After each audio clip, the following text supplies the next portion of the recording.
Hammanglardan ham Alloh rozi bo'lsin. Va xosatan bugun ozdonamiz. Alloh salomat qilsin. Domla, buni o'zingiz bilan hajga olib ketasiz. O'sha yerda choy ichasiz. Tamam. Rahmat.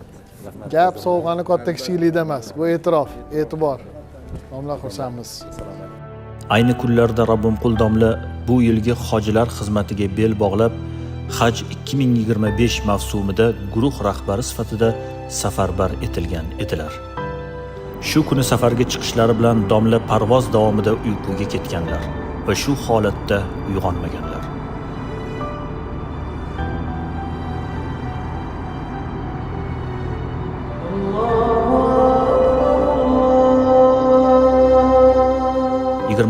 May peshin namozidan so'ng Madina Munavvaradagi Masjidun Nabaviyda janoza namozi o'qildi va marhum Baqiy qabristoniga dafn etildi.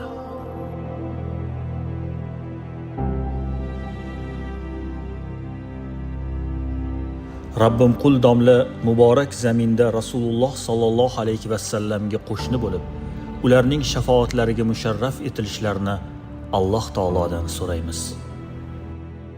Haq taolo marhum olimni o'z mag'firatiga olsin, iymonlarini salomat qilsin, solih amallarni o'zlariga hamroh etsin.